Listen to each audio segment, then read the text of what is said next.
I think it is the culture, which I think is very violent right now. According to some of the studies associated with so much social media, the isolation that came out of COVID that folks may not have overcome. There was a shooting in Minneapolis. So it is living in a violent society and not knowing whether or not you're going to be safe in the places that you expect to be safe, like schools, churches, homes, things of that nature. From age 10 to 24, the suicide rate was relatively flat up until 2007.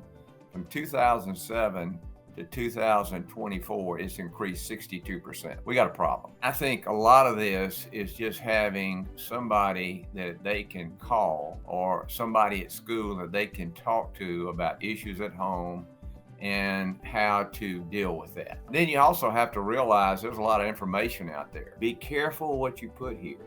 Be careful what you're reading, what you're looking at, and what you're hearing. But listen to what's good. Listen to what's true, what's hopeful, what's meaningful. I also think that the economy is another issue, the sort of instability, particularly for the lower income families, that impacts their food, their shelter, and just fundamental needs that they have that are in jeopardy.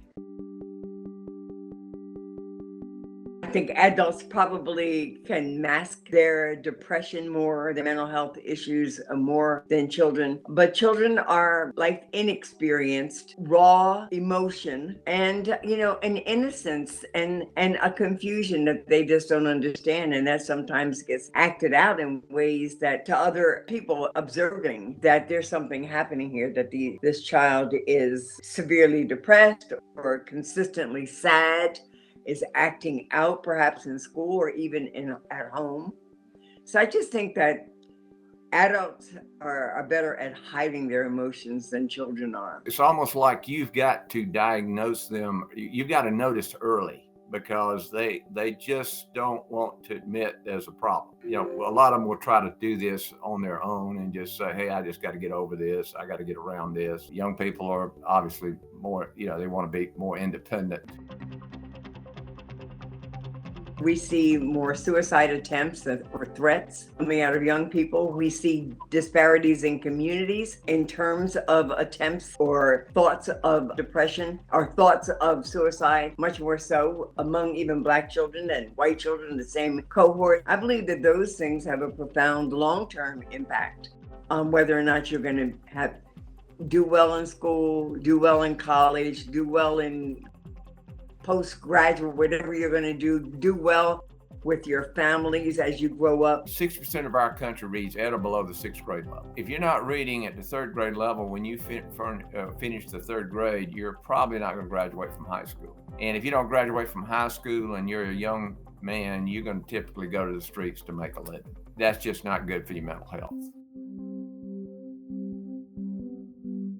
There should be no stigma attached in having a mental health problem. And we try to talk about that, particularly in minority communities who typically did not have access, did not have a lot of experience dealing with therapists and psychiatrists and sociologists, helping them to understand that's just a part of living, and it can happen to you if you're socioeconomically well off, if you're not. I think the secret is to figure out how you're wired and what you were created to do. But when you're young, you're thinking about, say, for example, your parents are very successful and you're thinking about that and, hey, I don't know that I'm going to measure up. Or maybe, I don't want to go to college. I want to work on cars, or I want to be a plumber or an electrician.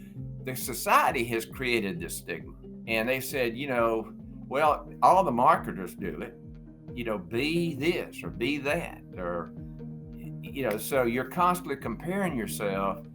And when you do that, you don't measure up, you just get down on yourself. Most definitely using its resources to do the kind of research into what's happening in these lives. Like I said, what causes it, what triggers it, finding out the things that sort of mitigate. some of this very troubling behavior, putting the resources in services that are accessible and affordable. I think it's on the diagnosis side. Rather than telling young people, hey, you got a problem, we're going to medicate you, is, hey, yeah, you've got an issue, but guess what? We're going to find out how you're wired, and we're going to show you what you were created to do. You can test folks for all of that, and all of your employment firms do that because they try to match the right people up with the right jobs, because we know that when you do that, they have this passion. Government's responsibility, I believe, is to make sure that the resources are there, and that the type of research that we need for many different types of people, multiracial, multicultural, etc., that we're making sure that we're hitting all of those communities so we can better understand what is happening there. You have people who work in the various fields in mental health with patients that are culturally competent, that in many respects look like patients that they might be seeing. To have them be as comfortable seeing a mental health worker in an urban school as well as in a suburban school in a very high income area. You encourage folks, in team sports, things like that, team activities. And again, that is to build camaraderie, to build relationships, to depend on each other. That's how we were created. Not to say it's all on me. It's like, I'm just part of this, and I want to be a good team member. And then you appreciate your contribution. When you're looking forward to something, it just lights you up. It gives you strength and courage and everything else. And then to kind of accomplish things along the way, that's the way we were designed. And so if you're not given that opportunity, I don't know. I think you lose your way.